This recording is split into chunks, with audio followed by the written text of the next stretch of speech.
I want to welcome you on behalf of the Institute of International Studies and the Center for South Asian Studies.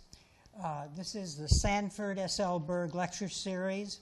It was established in 1987 by the Institute of International Studies in honor of Sanford S. Elberg, Emeritus Professor of Medical Microbiology and Immunology and Emeritus Dean of the Graduate Division. He was Graduate Dean here from 1961 to 1978. This lectureship was endowed with contributions primarily from Dean Elberg's Berkeley colleagues. It honors his tireless efforts and substantial achievements in building the excellence of graduate education at Berkeley, including his support for international studies. Previous lectures have included Ralph Derendorf, Victor Weisskopf, Sadako Ogata, Robert McNamara, Alexander Yakovlev, Larry Brilliant, General Anthony Zinni, Wole Soyinka, Fang Li Zi, Tariq Ali, Christopher Hitchens, Richard Goldstone, James Fallows, and we've had panels on human rights, international law, and the war on terror, and on the Western response to failed states. We're greatly honored today to welcome Shashi Tharoor, who is a distinguished author, politician, and former civil servant.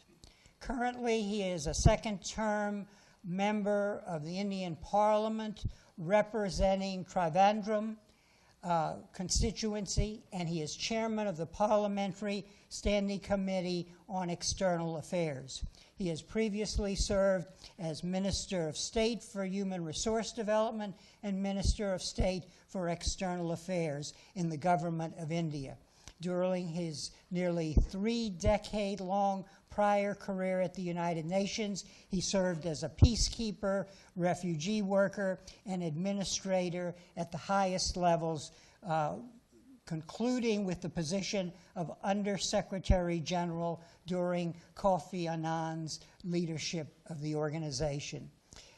In addition to these two roles, both in Indian politics and at the UN, he is a distinguished and recognized author of both nonfiction books and fiction books, a total of 15 books altogether. And he completed a bachelor's degree at the University of Delhi in New Delhi, and in 1978, at age 22, he was awarded a PhD from the Fletcher School of Law and Diplomacy at Tufts University. At that time, Tharoor was the youngest person ever to earn a doctorate from the Fletcher School. And I should have mentioned that in 2007 election for Secretary General of the UN, which was won by former South Korean diplomat and politician Ban Ki-moon, the candidate who came in second was Shashi Tharoor. So we're very pleased to welcome him today, and in this way we continue the distinguished roster of international figures honored by the Elberg Lecture. Shashi, welcome.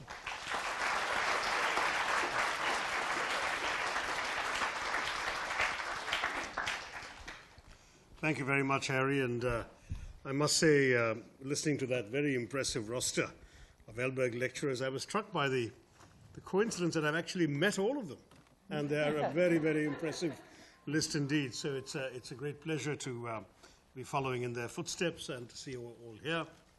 I don't know the people standing at the back. I'm really anxious to make a quick escape, but if not, there are lots of empty seats, and I hope that you'll make yourselves comfortable, because I've been instructed to speak to you at some length, and I would hate to think of you all with your tired feet listening to me. Well, the topic that we settled on for today was the networked world, how foreign policy is evolving in the 21st century. But as Harry has made clear, I am a member of Parliament from India, and my perspective is necessarily informed by my political preoccupations with my country's place in the world. So I hope the internationalists here will forgive me if I occasionally use India to illustrate some of my larger themes about the evolution of foreign policy across the globe in our times. I've obviously had an extensive international career, but it's not as an unqualified internationalist myself that I address you today. Yes, I've enjoyed the extensive international experience that nearly 3 decades of service at the United Nations gave me. I value the perspective that has given me on the world. But my own focus now for the last 6 years has been as a political figure in India. And in the public life of India, increasingly, I found my mind straying to the domestic realities of my country. When I think of the world today, I'm conscious of the need to think of it not just as a former UN official, but from the perspective of a member of parliament from Thiruvananthapuram, which, despite being the capital of the state of Kerala, is still 2/3 a rural constituency. And I, therefore, have to tell you that the bulk of my time in recent years has been spent in listening to and giving political expression to the voices of the poor, the marginalized, the downtrodden in my district, all of which in curious ways are linked to the churnings of the wider world at large. In 2012, I wrote a book called Pax Indica, India and the World of the 21st Century. And of course, that title immediately and perhaps naturally was immediately misconstrued by people who thought that Pax Indica must suggest some sort of plan for world domination, as in the familiar Pax Romana or Pax Britannica. What I meant, however, was rather the critical role that India had to play in what I argued has become an increasingly cooperative, networked system in our multipolar world. The idea of Pax Indica to me was therefore not about India as a future world leader or next superpower, the kind of status that assorted commentators have claimed it is heading irresistibly towards in the near future. Instead, Pax Indica, in my conception, was about India's role within the emerging global network, which is really what will define international relations and world politics in the 21st century. And I genuinely believe and hope that the era of any country seeking or claiming to be a world leader is definitively over. To begin with, I must confess I have a problem with the whole idea of world leadership. It's a curiously archaic notion. The very phrase is redolent of Kipling ballads and James Bondian adventures. What makes a country a world leader? If it's population, then we're in with a chance. India's in course to top the charts. We'll overtake China as the world's most populous country by, some accounts say 2034, some say no, it's going faster than that, 2026. If it's military strength, there's some room for debate. India has the world's 4th largest army, but nowhere close to the world leader, the US, which still outspends the rest of the world combined in military strength. Is it nuclear capacity? Well, India has made its status there clear with its explosions of 1998, and that's been formally recognized in the EU Indo-US nuclear deal a decade later. Is it economic development? Well, there India has made extraordinary strides in recent years. It's already the world's 3rd largest economy in PPP, purchasing power parity terms, and it continues to climb, though too many of our people still continue to live destitute amid despair and disrepair. Or could it be a combination of all these, allied to something altogether more difficult to define, soft power? As Joseph Nye has argued in regard to the US, does the power of attraction mean much more today than the force of arms or of economic muscle in wielding influence in the world? Now, much of the conventional analyses of any country's stature in the world tends to rely on these all too familiar economic and hard power assumptions.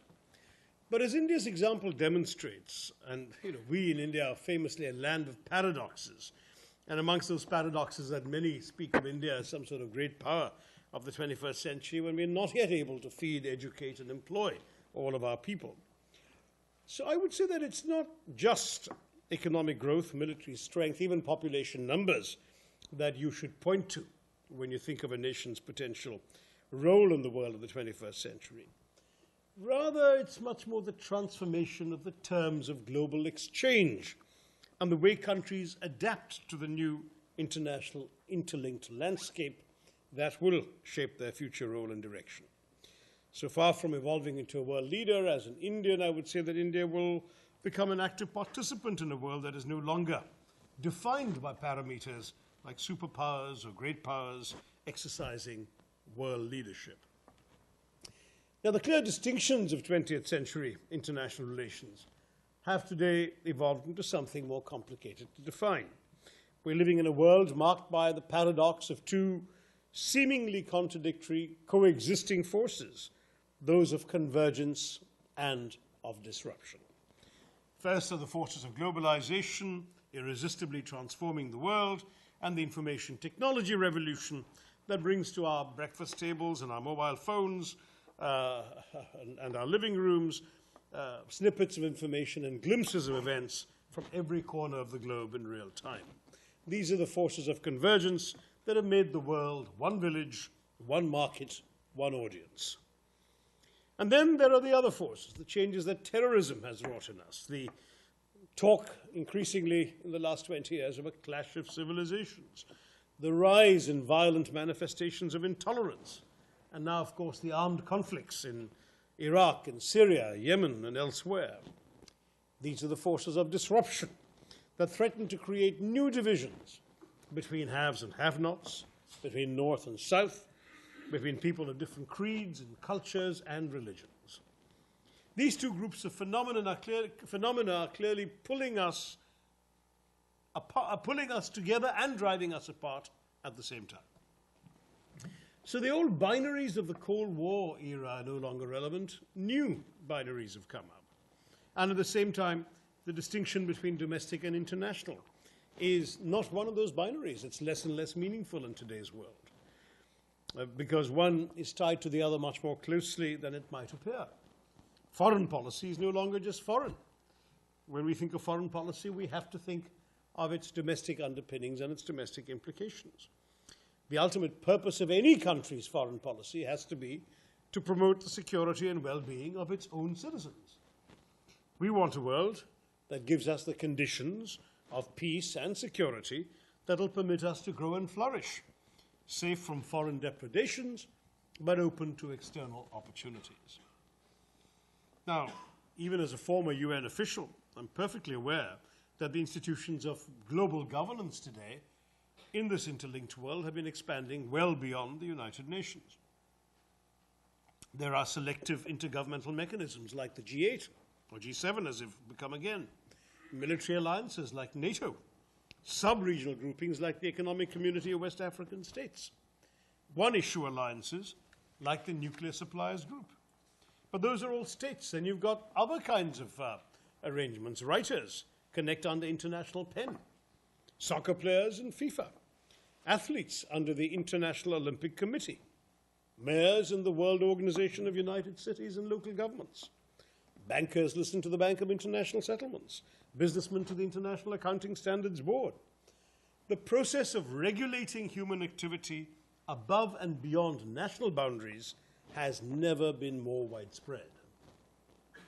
To these elements of international cooperation, we must add a veritable alphabet soup of new bodies and arrangements for multilateral engagement.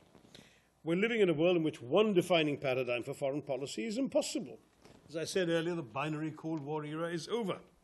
There are no longer two superpowers to be non-aligned between. Instead, the metaphor for today's globalized world has to be the metaphor of the World Wide Web itself. In this increasingly networked world, we're going to have to work through multiple connections, countries connected to each other in different arrangements, sometimes overlapping with each other, with common memberships, sometimes distinct. They all serve our interests in different ways and for different purposes. So, as I said, I'll be using a few Indian examples. Let me illustrate what this means with one concrete example. Every year, the Indian foreign minister meets her Russian and Chinese counterparts in a grouping called RIC. Then she adds the Brazilians and the South Africans, and she comes up with the BRICS. And they meet together to discuss their common issues. Then she'll subtract the Russians and the Chinese, and the other three will get together in a grouping called IPSA, for South-South cooperation. And then she'll add the Chinese, but not the Russians, in a grouping called BASIC for environmental negotiations.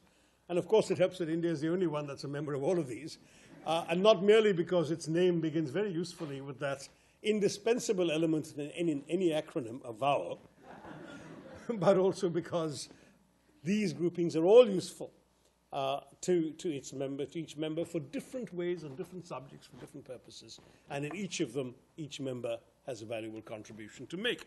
Now, this kind of World Wide Web-style networking reflects other paradoxes of our world.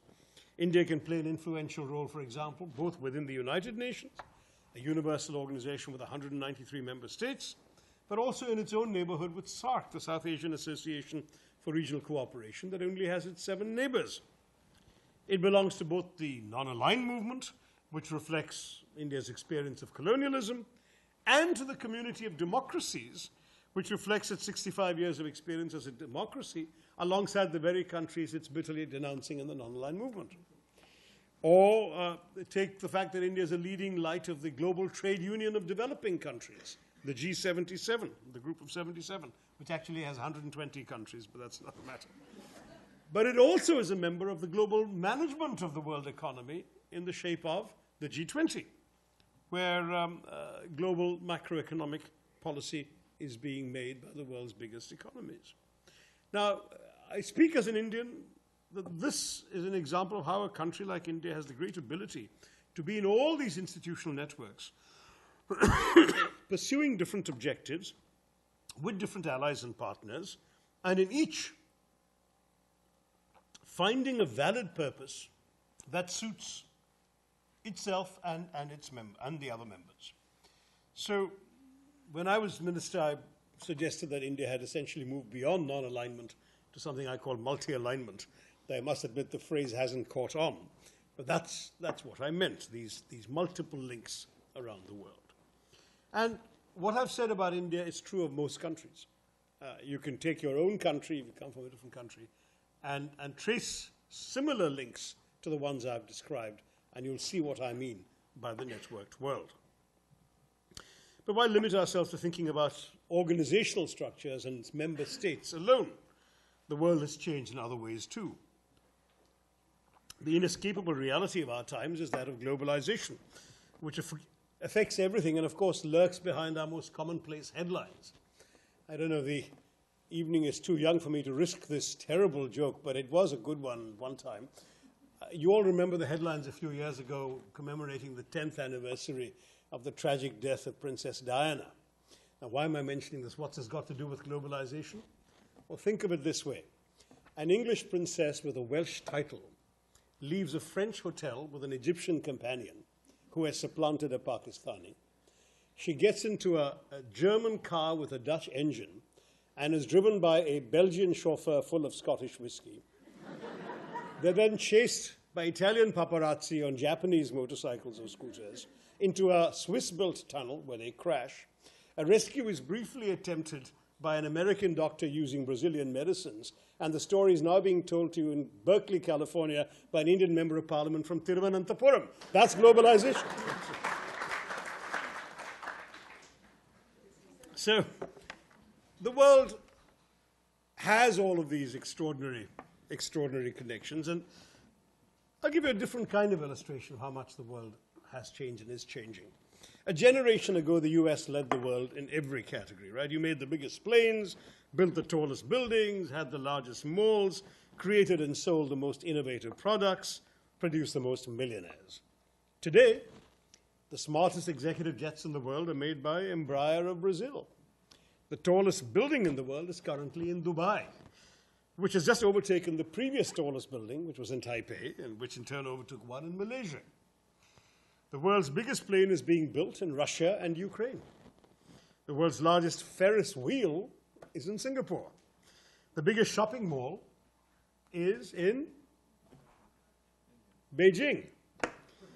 And just 4 years ago, the country with the largest number of nationals that year in the Forbes list of the world's 10 richest people was actually India, with 4 billionaires whose combined assets, then valued at $180 billion, exceeded those of the majority of the member states of the United Nations. 30 years ago, all of these categories would have been headed by the United States. The US remains the world's sole superpower, but others are catching up fast in various areas where it alone had been dominant. It's not so much the decline of the West as the rise of the rest. And this is something which, again, is a hallmark of the world we live in today.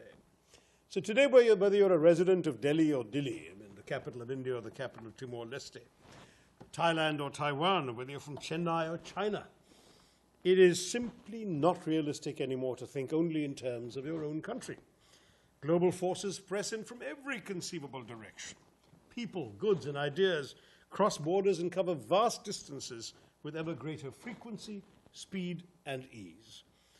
We are increasingly connected through trade, travel, the internet. You can move investments of billions of dollars with a click of the mouse. You can be in touch. When I was your age, we used to have pen pals. You would write a letter to some stranger in a foreign country and stick a stamp on it and wait a month and a half for a reply to come.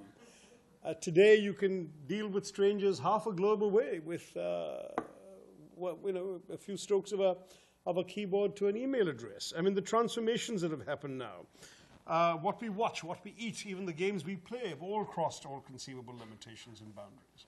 You can even see cricket in the United States. My God, killed to be able to do that when I was a graduate student here. Jobs everywhere, too, depend not only on local firms and factories, but on faraway markets for the products and services they produce, on licenses and access from foreign governments, on an international environment that allows the free movement of goods and of persons, on international institutions that ensure stability and structure.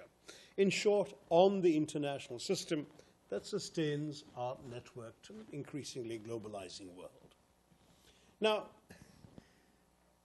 I'm sometimes reminded when I talk about this of a dreadful old joke we used to tell around the Security Council, which probably could also be told about political science professors at Berkeley, but I'll stick to the Security Council, where an American diplomat and a French diplomat are arguing about a practical problem, and the American says, you know what we can do this and this and this, and we can solve it. And the French diplomat, who really was a Berkeley political science professor in disguise, but anyway, the French diplomat says, yes, yes, yes, that will work in practice, but will it work in theory? And the truth is what I've described to you doesn't have a theory attached to it yet. I'm not sure that all the earnest scholars of international affairs here have yet found a theory to fit them, but this is the world that's working in practice. This is the world that has evolved, that we live in, that I've seen in practice in my years at the UN, in my years as an Indian parliamentarian, as somebody who's been looking and writing and speaking about international affairs. And I suspect that your own stories in practice aren't very different. I mean, what does it mean to be a young person in Delhi today, for instance? It can mean waking up to an alarm clock made in China, downing a cup of tea from leaves first planted by the British, donning jeans designed in America, and taking a Japanese scooter or a Korean car to get to an Indian college, where your textbooks might be printed with German-invented technology on paper first pulped in Sweden. You might call your friends on a Finnish or Taiwanese mobile phone to invite them to an Italian pizza, or even what you think of as an Indian meal, featuring naan that came to us from Persia, tandoori chicken taught to us by rulers from Uzbekistan, and potatoes and green chilies that first came to India only 400 years ago from Latin America. And of course, the most Indian thing of all is suspicion of anything foreign. Now, this is the inescapable world of the 21st century, and these benign forces are matched by more malign ones that are equally global. The world of convergence that I've described, as I said earlier, is also full of disruption. In my time at the UN, I learned that the world is full of problems without passports, as we call them in Kofi Annan's day. Problems that cross all frontiers uninvited. Problems of terrorism, of the proliferation of weapons of mass destruction, of the degradation of our common environment, of contagious disease and chronic starvation, of human rights and human wrongs, of mass illiteracy and massive displacement. Such problems also require solutions that cross all frontiers, since no one country or one group of countries can solve them alone. Now, we in India were reminded of this yet again on 26 November 2008, 2611 as we call it, when terrorists from Pakistan assaulted Mumbai and murdered over 180 people in cold blood. The terrorists of 26/11 used the instruments and symbols of globalization and convergence, the ease of communications, GPS systems, mobile telephone technology, because they were getting instructions. The handlers were calling from Pakistan on their mobile phones, even as they were killing their victims, telling them what to do. Five-star hotels frequented by the transnational business elite and so on, as instruments for their fanatical agenda. A few years earlier, on 9/11 in New York, rather than as forces to bring the world closer together, the terrorists also used similar tools. The jet aircraft being crashed into those towers emblematic of global capitalism, while the doomed victims on those planes made frantic mobile telephone calls to their loved ones. In other words, the very forces that through globalization are pulling us together, as I've said at the beginning, seem at the very same time to be driving us apart. The terrible notion of this clash of civilizations that has entered our discourse. I'm not a big fan of that theory, and we can talk about that if you're interested during the Q&A, but it is unarguable that the previously benign forces of religion, culture, society have become causes of conflict in many places, rather than merely of personal succor. Both 9/11 and 26/11 were grotesque reflections of this paradoxical phenomenon. At the same time, 9/11 had already reminded us of the cliché of the global village, right?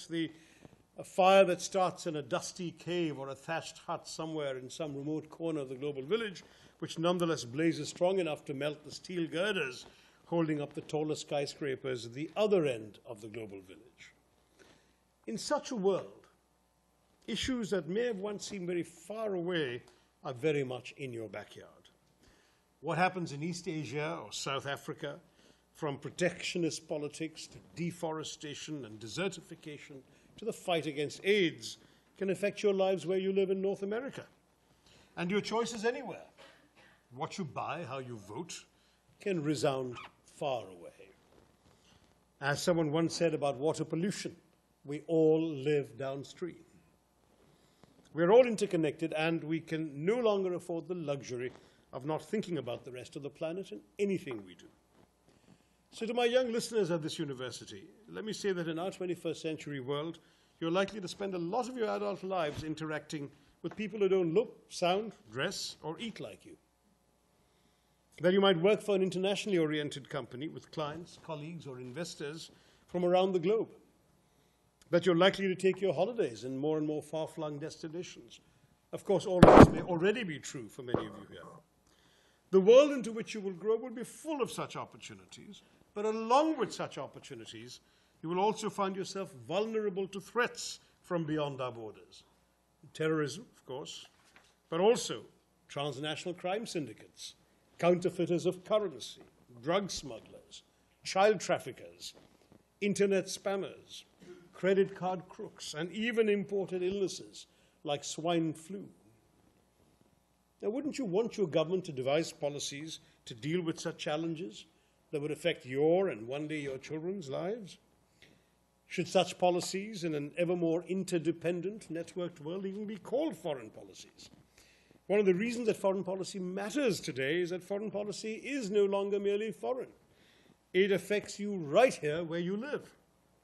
All of us want our governments to seize the opportunities that the 21st century world provides while managing the risks and protecting you from the threats that this world has also opened you up to. Everyone, therefore, has a growing stake in international developments. To put it another way, the food we eat, food we grow for that matter, the air we breathe, our health, our security, prosperity, quality of life, are increasingly affected by what happens beyond our borders. And that means we can simply no longer afford to be indifferent about the rest of the world, however distant some international problems may appear. India has been directly affected, of course, by both these global trends of convergence and disruption.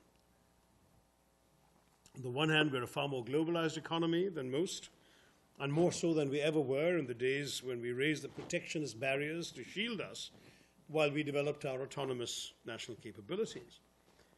I come from a country that's now much more connected through trade and travel than ever before with the international system. trade and foreign investment accounts for a steadily increasing share of our GDP. Our relationship with each of the major powers has grown rapidly. China, a country with which we fought a war 5 decades ago, is now our largest single trading partner. Today we can admit that our links with the world are the reason for the highest ever growth rates we enjoyed between 2003 and 2008. I believe something like this is true of most countries, certainly of many and possibly of most countries in the globalized world of today. But of course the global situation has been changing considerably.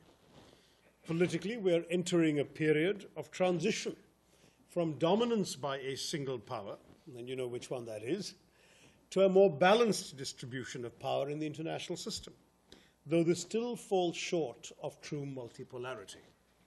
New powers are rising, new alliances are forming, and we're witnessing, of course, the rise of a new global power in China.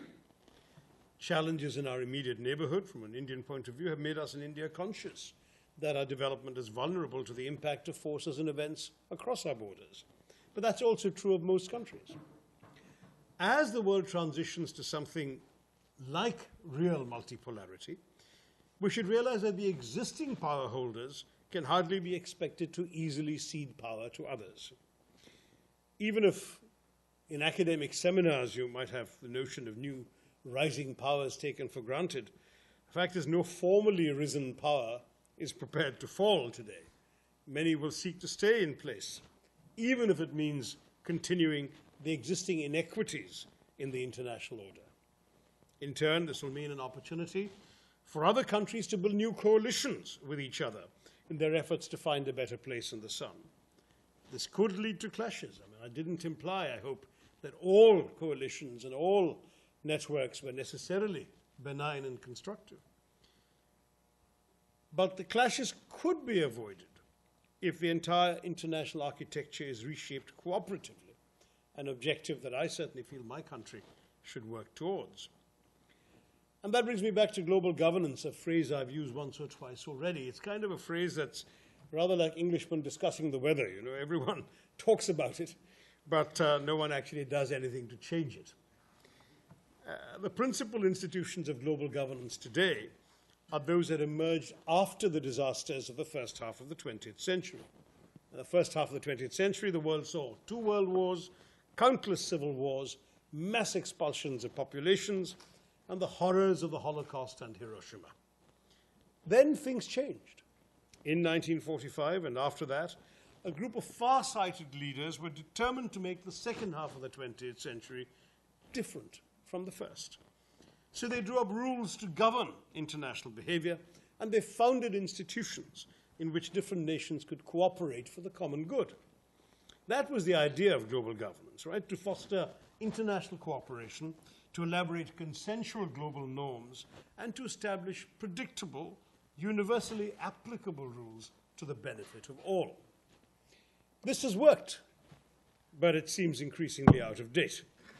As we look around the world of 2015, we can't fail to note the increase in the number of major powers across the world since the structures of the international system were put in place in 1945, 70 years ago. It's an undeniable fact that the emerging powers have moved very much from the periphery to the center of global discourse and global responsibility, and they now have a legitimate and an increasingly voluble desire to share power and responsibility in the global system. So too do these new social forces, NGOs, civil society movements, which have become impossible to ignore in any discussion of global governance. The dominance of a handful of small industrialized Western countries, especially in the international financial institutions, the so-called Bretton Woods institutions or organizations, looks increasingly anomalous in a world where economic dynamism has shifted irresistibly from the West to the East.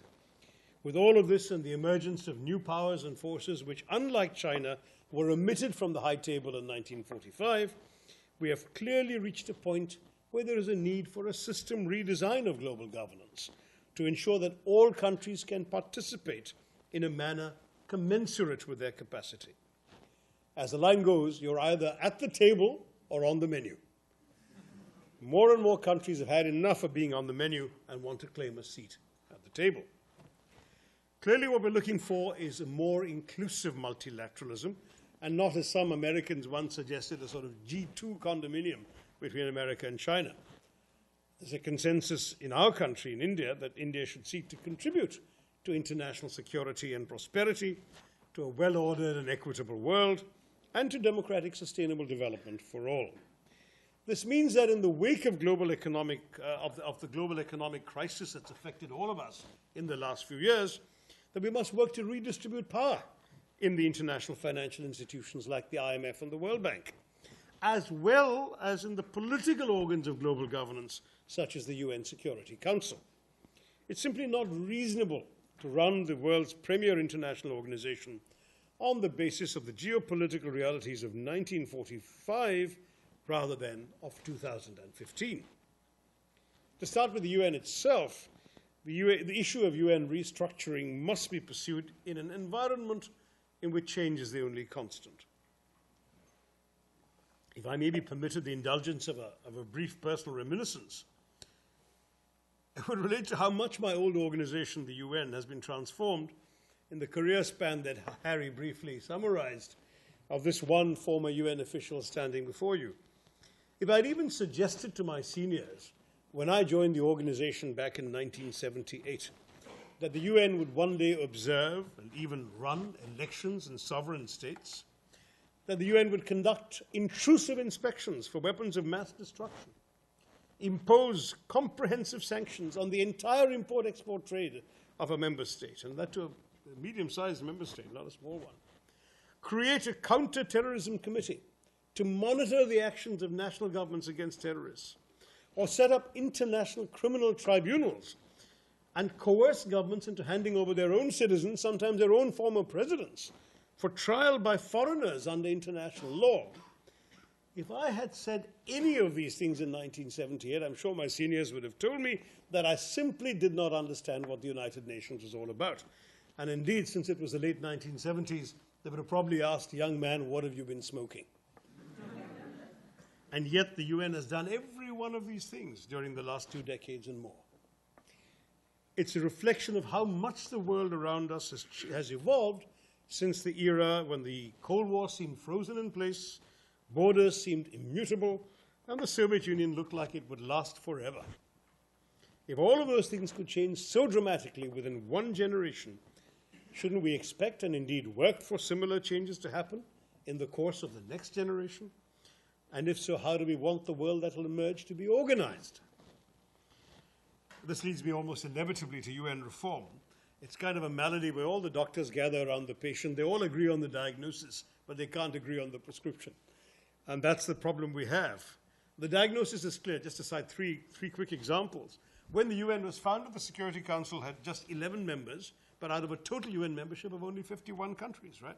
So 22% of the UN's membership was in the Security Council. Today it's 15 out of a total membership of 193, so it's fewer than 8% of the membership in the Security Council. So a larger number of states, as well as a larger percentage, feel unrepresented or underrepresented and unheard in the world's premier institution for the maintenance of global peace and security. Second example, the oddity that Europe, with 5% of the world's population, has 33% of the seats in the Security Council. That's, to put it mildly, somewhat questionable. Third example, the fact that the 5 permanent members of the Security Council enjoy their permanent positions and their right to veto because they happened to have won a war 70 years ago. It's difficult to justify any institutional arrangement in the 21st century by an event of history that took place 7 decades ago. There's therefore a clear need for an expansion of the Security Council in both categories, permanent and non-permanent. But beyond the Security Council, many would like to see the General Assembly strengthened as the primary intergovernmental legislative body, which it's not yet. It has become too often a rhetorical forum, prone to declaratory effulgences which essentially end up without effect, rather than one which acts as a legislative body driving the actual action of the UN organization. The UN's Economic and Social Council, too, should become a more meaningful development-oriented body and a serious instrument of development governance, which it's not yet.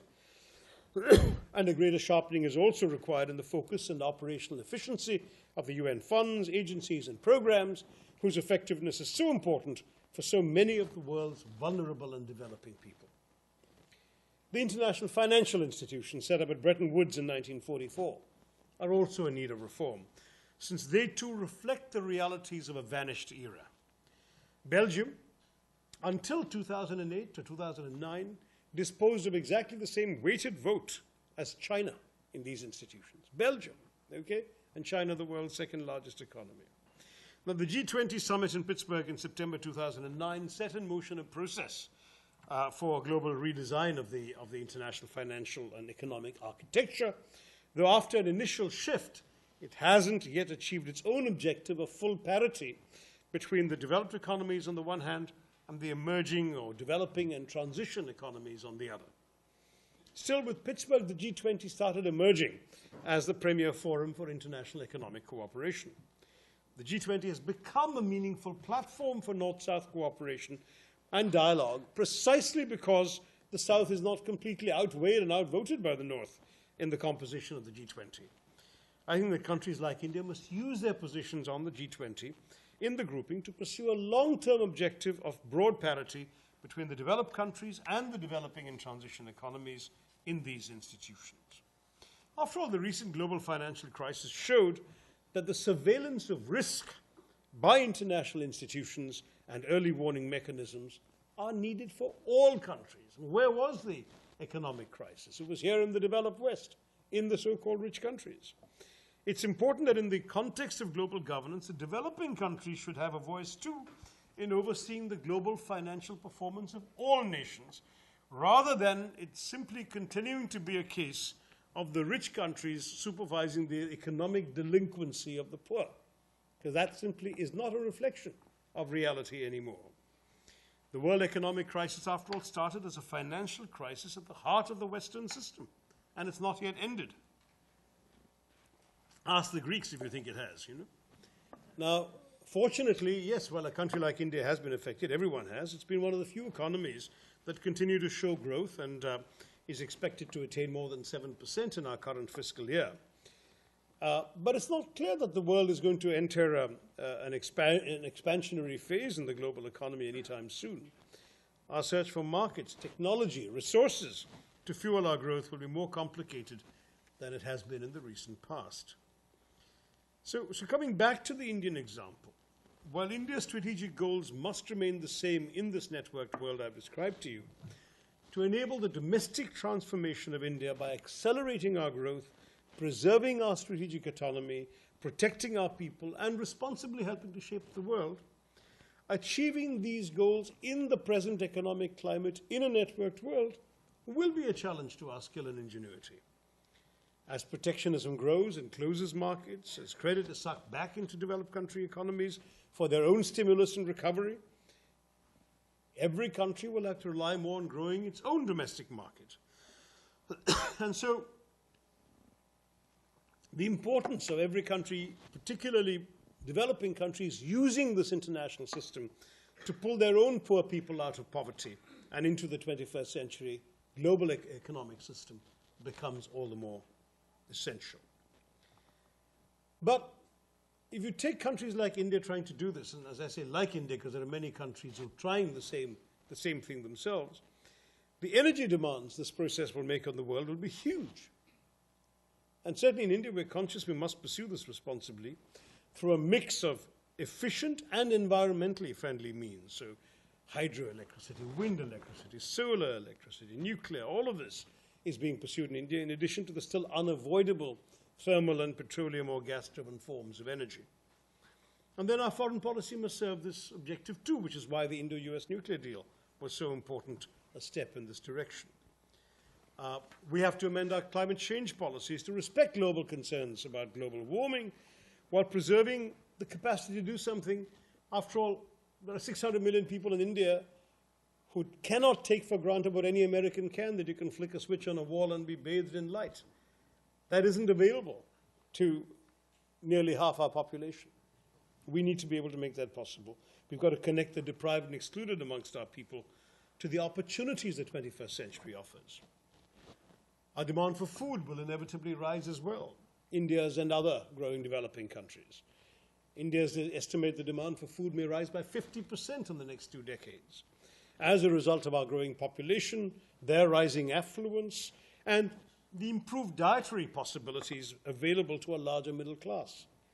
We need to multiply our sources of food, including acquiring agricultural land abroad if necessary. So in Africa and Latin America, there are Indians buying up land to grow crops to ship over to India. The Chinese are doing similar things. These are all changes in the world that were not even contemplated a generation ago. Lack of access to stable supplies of water is reaching critical proportions, particularly for agricultural purposes.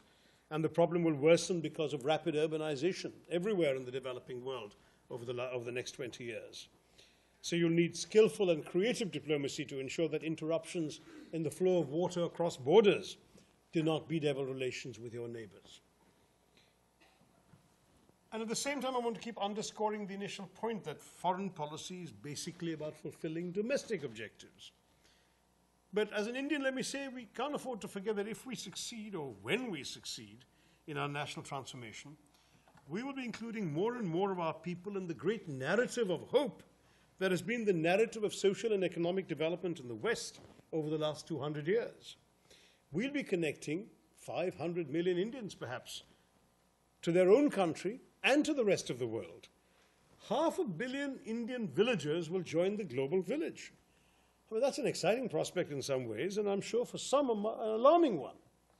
But that's what we are looking towards in the next generation. What does all this mean for our world that is in the process of being reshaped? What can we project for the world of the next 20 years?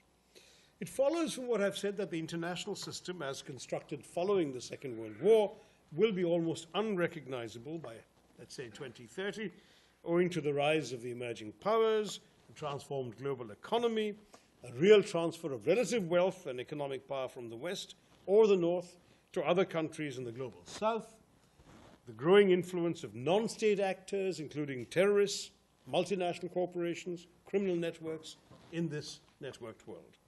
In the next 2 decades, this new international system will be coping with the issues of aging populations in the developed world, increasing energy, food, and water constraints, worries about climate change and migration.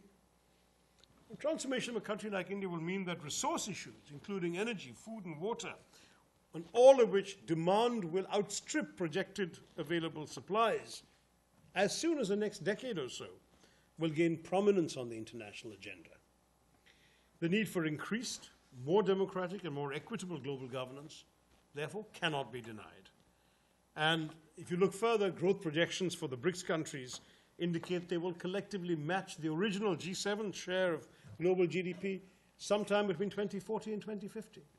So whereas the G7 was meant to be the biggest economies in the world, could make decisions for the global economy, the BRICS countries, none of which is a member of the G7, will collectively outstrip the G7 in 30 to 40 years.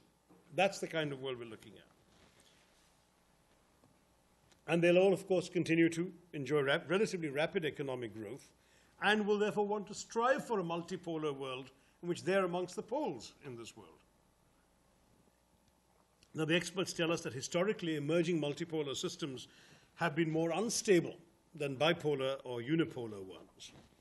And the ongoing global financial crisis underlines that the next 20 years, the transitions that I've talked about, are fraught with risks for the global system.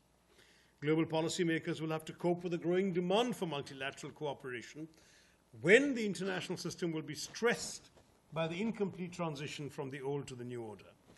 And perhaps some of the new players will not want to cooperate under the old rules.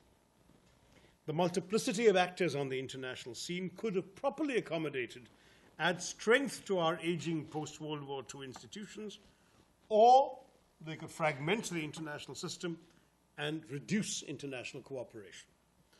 Countries like India have no desire to challenge the international system, as did other rising powers like Germany and Japan in the 19th and early 20th centuries.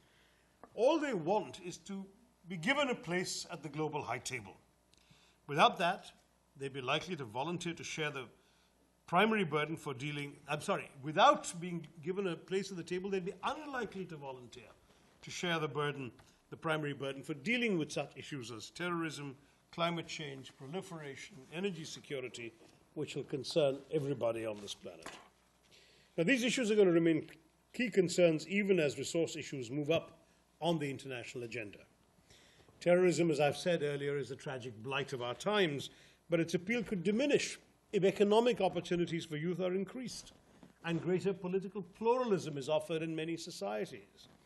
If this century has, in the famous phrase from the First World War, made the world safe for democracy, then the next challenge is also to create a world safe for diversity.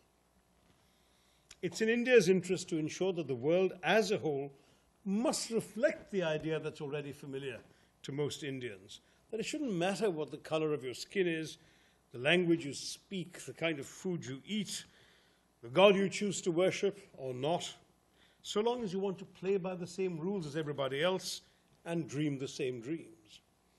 It's not essential in a democratic world to agree all the time, so long as we agree on the ground rules of how we will disagree. These are the global principles we must strive to uphold if we are able to continue to uphold them securely in each of our home countries. Today, I think most countries can take their sovereignty for granted. We know no one would dare to threaten our sovereignties anymore. Our strategic autonomy is a fact of life and not something we need to fight for.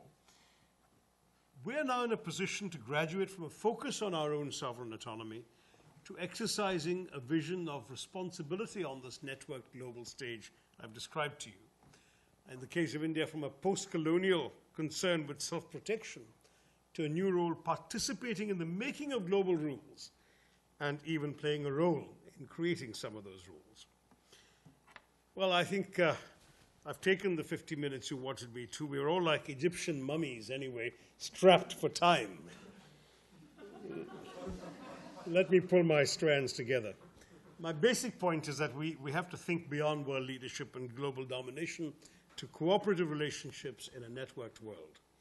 Sovereign nation states will continue proudly to guard their sovereignty, but the world will inevitably pull them together in ways that transforms the very definition of the word and dilutes its old meanings. Most of us belong to countries that proudly and somewhat chauvinistically celebrate their Independence Day. The time may come when we realize that what we really ought to celebrate the rest of the time is something else. The recognition that every other day on the calendar in our globalized and networked world is really an Interdependence Day. Thank you very much.